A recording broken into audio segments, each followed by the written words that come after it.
And I want people to enjoy coming to work. I don't want people to be scared of me because I'm technically in a higher hierarchical position or a position of authority. We're all working together. Everyone has their skill sets, and we're all equal. And we're just all trying to do what's best for our patients. Welcome to the Beauty Talk podcast, where we feature how the best medical practitioners help their patients to look better, younger, and healthier. Now, enjoy the show, and here's your host. Daniel Gao here. I'm the host of Beauty Talk, where we feature the top medical practitioners in health and beauty, both inside and out. I have Dr. Cameron Roth, who is a fellowship-trained orthopedic surgeon specializing in hand, wrist, and upper extremity surgery, including, but not limited to, acute and chronic fractures, arthritis, ligament injuries, nerve disorders, and joint instability. He is an active committee member of the American Society for Surgery of the Hand, peer reviewer for the Journal of Hand Surgery, and consultant to the MLB's Chicago White Sox. So Dr. Roth, welcome. Glad to have you here. Thank you. It's a privilege. Appreciate it. Yeah, so let's dive right into it. How did you first get interested in hand, wrist, and upper extremity surgery? That's a great question. So the most common answer that I give is you can sit when you operate, and everyone sort of laughs when I say that. But honestly, when you go into orthopedics, you do all aspects of the human body and the musculoskeletal system. So you do hip and knee replacements, you do shoulder surgery, spine surgery, work with kids. And I just learned with the addition of my incredible mentors in residency and fellowship that I love the anatomy, I love the diversity of the procedures, and I was lucky enough to be involved in some incredible procedures during my training, and it really opened my eyes to the incredible intricacy of the upper extremity anatomy. And plus, what makes us humans is our hands and our arms and our thumbs, and that's what differentiates us. And when people lose function of their ability to hold things, grip, pick up, throw, it really impacts their life, and hopefully I have the ability to give that back. Okay. Now, you've been in this industry for some time. Is there any new or emerging innovations in the field that you're particularly excited about? I think there's probably two. I think they've been using the robot Indian hip replacements for a while, and we trained on that in residency, but it's just starting to come for shoulder replacements. And then I think the use of biologics, whether that's for arthritis or nerve repair. So that would be taking things from the human body and injecting it back in, whether you're covering a nerve or whether you're injecting it into a joint to help regenerate or to help add growth factors, anything we can do to avoid surgery. So those are probably the two most emerging paths in upper extremity, but I still think there's a long way to go. And basic non-operative treatment, physical therapy, time, strengthening, and then of course there's cortisone injections and other things are probably still the mainstay for staying out of the operating room.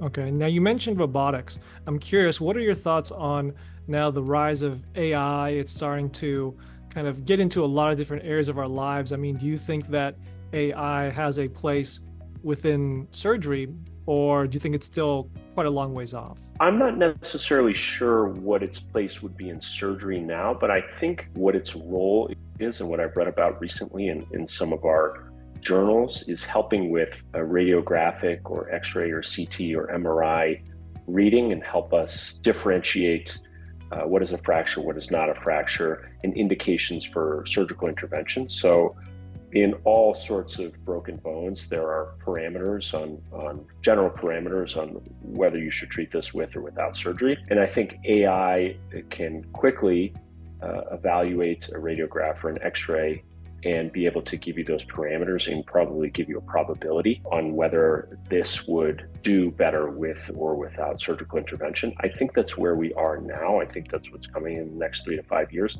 I don't know about intraoperatively, but I can only imagine that, the sky's the limit for artificial intelligence. Okay. Now, I want to dive a little bit deeper into how you approach the orthopedic surgery.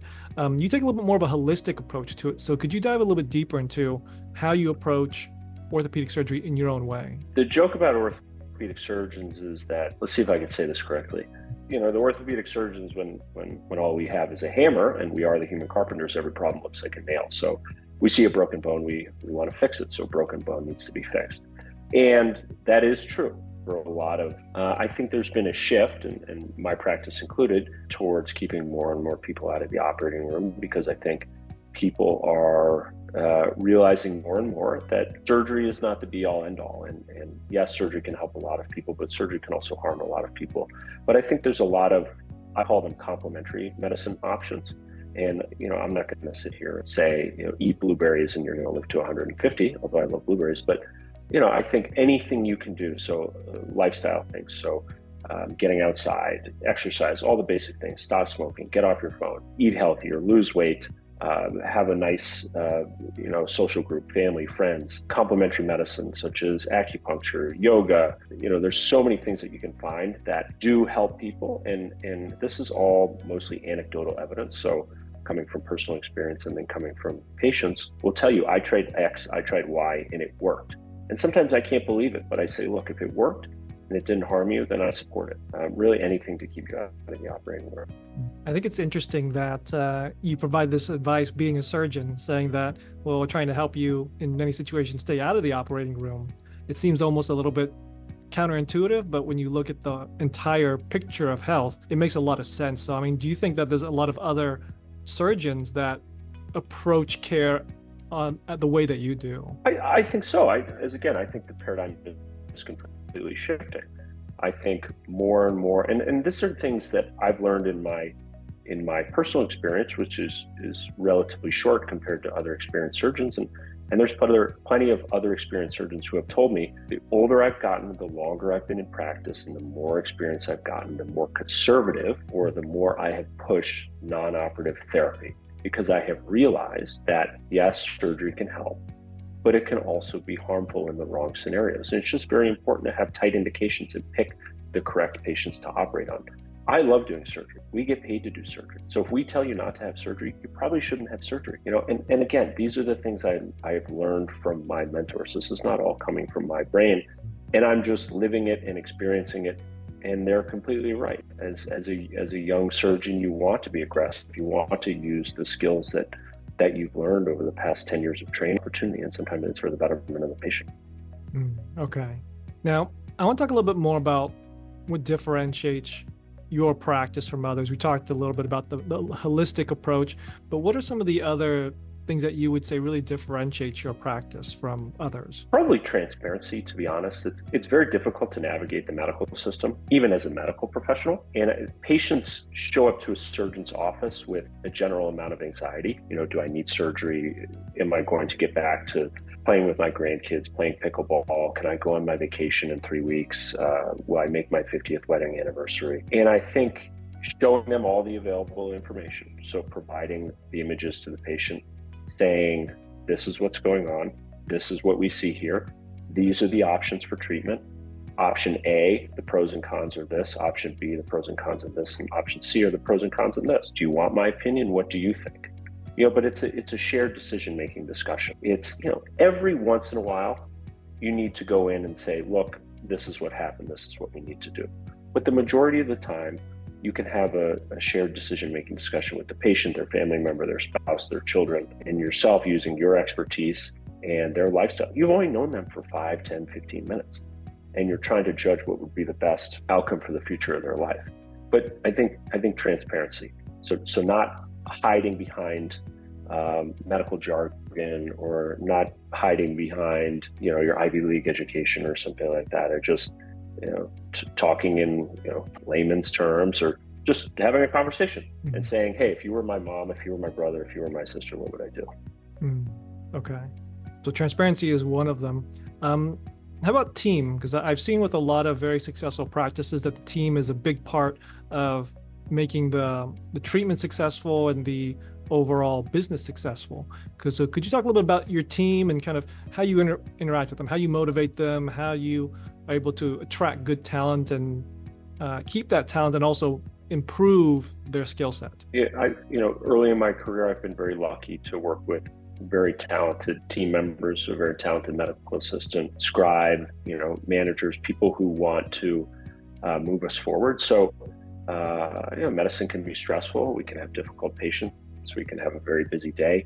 Things can change on a moment's notice. So I think making the team atmosphere welcoming even fun. I mean, work can be fun. I enjoy what I do, and I think my team members do as well. I think we have a lot of fun in our clinic. I think we have a lot of fun in the operating room. And yes, things can get tense, but having them recognize that it's nothing personal and that we're all sort of doing things for the betterment of the patient. And I want people to enjoy coming to work. I don't want people to be scared of me because I'm technically in a higher hierarchical position or a position of authority.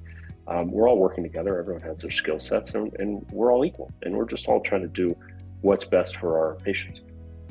Okay. That's great. That's fantastic. Now, with the team now, I want to dive a little bit deeper into more of the patient care side. You touched on this in the beginning as far as why hand, wrist, and that this is the thing that really sets us apart from other animals and what makes us human. Now, you touched on the mental health side of it, like if we don't have this, it really affects our quality of life. So could you address kind of what you've seen when it comes to the mental health side of when patients come to you with issues? In upper extremity surgery, especially hand surgery, we are, I guess, lucky enough to take care of a lot of patients who unfortunately have a lot of chronic pain for a variety of issues. And some of that is real physical pain. So compression on a nerve, or a chronic broken bone, or an injury that they had 30 years ago, or something that they were born with. But it's really what we call a biopsychosocial effect, or a real holistic approach that, yes, some of it's biological for sure, but a lot of it's psychological and a lot of it's social. So what's going on outside the office? What's going on in your family situation? What's going on in your socioeconomic situation? What are your daily and yearly stressors? Okay, what is your mental state? How do you manage stress? What are your coping mechanisms? What was growing up like for you? Was there any trauma when you were growing up? And all of that is brought into a 15-20 minute meeting with the patient. So you're trying to parse out, yes, you have X, Y, and Z orthopedically, but what else is going on? Are you going through a divorce? Do you hate your job? Are your kids moving to college? And it doesn't need to be that drastic, but I think trying to the best of our ability, and we're not perfect, I'm not a psychiatrist or a psychologist, but trying to at least incorporate that into patient care and saying, look, I'm an orthopedic surgeon. There's no surgery that I can do to help you. However, here are some resources that may be able to assist you. Here are some things that I have found helpful for other patients. And here are some things, and being vulnerable, here are some things that I have found helpful for my own personal wellness and personal mental health. And I think patients appreciate that. And hopefully they leave the office and take that with them and try to use it to their advantage. Mm-hmm. Okay. Yeah, because I think a lot of people don't really think about the mental health side of hand, wrist, upper extremity surgery. So I'm sure you get some patients that come in and they have some misconceptions about what you can do for them, how you can fix them, I'll say. So what would you say are some of the common misconceptions you hear the most often from your patients? I think when you said fix them, I think that you hit the nail on the head. We live in a world now where you can order something instantly on Amazon Prime, and I think people, for no fault of their own, come to the doctor and expect the Amazon Prime experience. So you walk into the doctor with terrible pain and you walk out and you're cured, and now you're back on the basketball court, you're playing pickleball, you're playing tennis or golf. And unfortunately, that's not the reality. If I could wave my magic wand, I'd come to work in a helicopter, because, we'd be so lucky to cure everybody. So managing expectations. So people expect to be fixed. And yes, you can fix some people, not immediately, but you can offer non-operative and operative solutions for people. But it's managing expectations, saying, I'm going to do everything in my power to help you. And I'm 100% fully committed to helping you. But I can't cure everything today. Okay.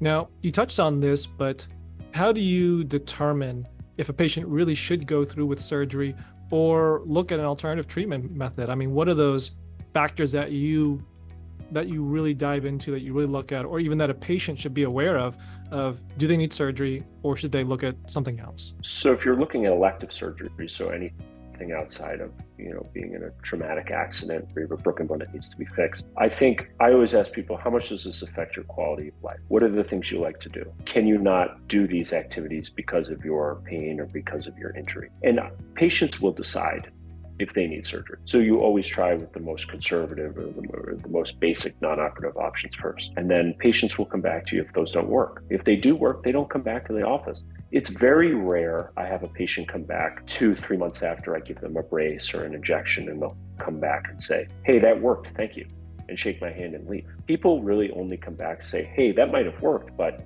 now it wore off, or that didn't work at all, we need to try something else. And then you ask, well, what percentage are you better? And some people say 0%, 10%, 20%. And then you have to ask, well, how much is this affecting? Are you miserable? Can you sleep? When was the last time you played pickleball? And then people know what they want, and people know what they're willing to do to make themselves better. Okay. Now, I'm sure you see some very common injuries that come in through your door, common hand injuries, common wrist injuries. So how do you typically approach treating those common injuries? Well, the most common injuries you see, I think, are lumped into two buckets. So you see a lot of people who fall and break a variety of bones, whether you break your wrist or your shoulder or your elbow or any variety of your fingers. And, based on the part of the body, if it could be treated without surgery, I don't really even offer surgery. Sometimes there's a discussion to be had, pros and cons of surgery versus pros and cons of not surgery. If you need surgery, I'll say, unfortunately, I'll show you their x-ray or their CAT scan. I'll say, this is what it looks like. And unfortunately, I think it's in your best interest to have this repaired. And I know we're not supposed to say fixed, but have it fixed. And this is how we would do it. And some people will just say, yes, that sounds good. And some people will say, well, what would happen if I didn't have surgery? And then you have to explain, well, you could technically not have surgery, but X, Y, and Z would happen. And, based on getting to know you, I don't think you'd be very happy. Mm-hmm. Okay. It's very rare, at least in my experience and with all of my mentors that I've worked with, that I try to push people into having surgery. People, especially if they've been injured, come with a patient advocate, spouse, family member, friend, and they'll look at each other. So I'll present an option and they'll look at each other and say, what do you think? What do you think? And I think most people who walk in have a general idea of what they want before they see me. Mm-hmm. And they're just looking for that additional bit of information to put them over the edge one way or the other. Okay. Now, when it comes to these injuries, would you say that you see more often injuries from maybe the elderly who are like slipped, fell, broke something, or more sports-related injuries? Because I know you advise the MLB team as well. So which do you see more of, and also which do you think is kind of more prevalent when it comes to just across the board? So it's funny, I think it's all of them. I live in Arizona, which is a common destination for retirees, especially in the winter months in the United States. So from about November to April or May, there's a lot of older people who are extremely active and extremely fit, but end up falling, tennis, pickleball, golf, those injuries. But I take care of a lot of kids. So there's a lot of kids on monkey bars and trampolines. We take care of a lot of adolescents playing football, volleyball, gymnastics. Arizona's big for dirt biking and ATV, mountain biking. So everyone's outside. So it's really all age ranges. And sports is all age ranges. So I just took care of a lady yesterday. She's 78 years old. She just placed 7th in the world in the World Canoeing Sprint Championships in Hawaii. Wow. And she's just having a little shoulder pain. So, I mean, these are the type of people that we're dealing with. Very, very impressive, active, fit people. So you see the whole gamut, which is good. That's what I want to do. Yeah. Wow, that's incredible. I would have never thought it'd be such a wide variety of people. Okay, so I want to dive a little bit deeper into how you approach your patient care. Because when people think about, especially surgery, I would imagine, people would look at it from a point of view of, okay, there's a process, there's a procedure, there's a protocol that you have to follow to get this done. But what role do you believe creativity plays in how you approach patient care? Not every problem has one solution. Based on your experience, you have to evaluate the patient individually. And based on your experience, you can offer multiple options. So we always talk about having planning for a procedure or planning for a patient and having multiple backup plans. So plan A, plan B, plan C, and plan D, if not more. And that is being creative. And sometimes in surgery, intraoperatively, you'll try plan A and plan B, and it won't work. And then you'll either have to draw on your experience, draw on what you learned in training or what you remember from your mentors, draw on what you read recently, whether a textbook or a research article, draw on your recent discussion with one of your colleagues, or put all of that together and try to be as creative as possible to fix the problem. And that's how progress forms. So orthopedic surgeons, we do a lot of research. We're not known for necessarily the highest quality of research, but our research is pretty good. And that's how we push progress forward. So people will run out of plans and try a new technique, and then they'll write about it, and then other people will try it, and they'll become replicated. And if it works, people will keep trying it. If it doesn't work, it'll fall out of favor. Mm-hmm. So that's what pushes us forward. That's what progresses our innovation forward. Mm-hmm. And that's all creativity. Okay. So when it comes to personalizing treatment plans for people, do you tend to find that these personalized plans, you're almost customizing it for every single person, or do you typically see that you have kind of these, let's say, 3 main solutions that's going to largely be beneficial to most people, but in those other rare occasions you have to put something together that's really, really customized or personalized? Yeah, I would say it's the latter. I mean, if you have a broken wrist, the vast majority of a broken wrist can be fixed in 1 or 2 ways. The intricacies and the nuances of how you do that may differ from surgeon to surgeon, but most people are using the same hardware. Most people are using the same approach and the same anatomy. Most people are doing the post-operative protocol the same, and there are small differences here and there. How much they matter, it's hard to say. With more uncommon orthopedic issues, then there's a little bit more room for creativity. And for extremely uncommon orthopedic issues, that's where you have sort of centers of excellence or people around the country who are really experts at that. So, if I see something that you only see 1 or 2 of a year, I'll reach out to one of my mentors who's an expert in that and say, here, this is my plan. What do you think? And they'll say, yes, that seems like a good idea. Additionally, I would add X, Y, and Z. And I say, okay. And then you try that. And then if you do enough of those, suddenly you become sort of a fountain of knowledge for other people. Mm-hmm. Okay. I think that's a great way to explain it, as far as how does innovation happen within the medical industry, the medical community. And I think the way that you've explained it is makes a lot of sense for people who are on the outside and they don't quite know exactly how it works, how innovation works. And to that point, you're kind of talking about, if you run into a case that you're not quite sure if, you would reach out to a mentor who has some expertise in that. But I'm sure that you've run into some particularly challenging cases over your career. So could you maybe share a story of one particularly challenging case that you were faced with and how you were able to get them a successful result from it? That's a great question. I have a flood of challenging cases that have come to mind. I will tell you, to preface that, I've been out of training for a year, and then I spent 6 years in surgical training before that. So the first year of practice is notoriously challenging because the safety net of having your attending faculty at whatever institution you are has been taken away, and you are solely responsible for the care of your patient. So anytime, and I still do this and will continue to still do this, but anytime I see something I even have the slightest question about, I will reach out to multiple different people, whether that's people within my own practice, maybe someone who's in the clinic next door to me, or people all the way in Boston or Chicago or even in Switzerland, just because these people are experts. They have more experience than I do, and I value their advice and expertise. What would be, elbow surgery is notoriously difficult in orthopedic surgery. And then it's very uncommon for people to have a elbow replacement. I'm sure people have heard of knee and hip replacements, even shoulder replacements, but elbow replacements are very uncommon. So if you have really bad arthritis or a bad break in the elbow, an elbow replacement is an option, but it's a notoriously unforgiving and tricky surgery. And there are probably about 4 or 5 very famous orthopedic surgeons in the country and the world who do the majority of elbow replacements. So I learned a good amount of elbow replacements during residency and fellowship, and I was able to actually do my first one about 4 weeks ago. But that was after multiple mentoring sessions with a lot of people. Incredibly challenging case, went much longer than expected on an incredibly nice, generous, compassionate patient who's actually doing really well right now. Mm-hmm. So far it's been a success. Mm-hmm. But as any orthopedic surgeon listening to this can attest to, elbow replacements are fickle. I look forward to every time this patient comes back, and I keep my fingers crossed every time we get an x-ray, and so far he seems to be doing okay. So I'm happy and he's happy. Okay, that's a great story. Yeah, now that you mentioned, I've never heard of anyone getting a elbow replacement. I mean, my father is very active, so he's gotten knee replacements, hip replacements. I know some friends Yeah. who've gotten shoulder replacements, but I've never heard of anyone getting an elbow replacement. So it's funny, like, Yeah, it's a now that you very mention it, I never heard of it. subspecialized. Yeah. That's good. You want to stay away from that. Yeah. Okay. You don't want to find yourself in that situation. Okay.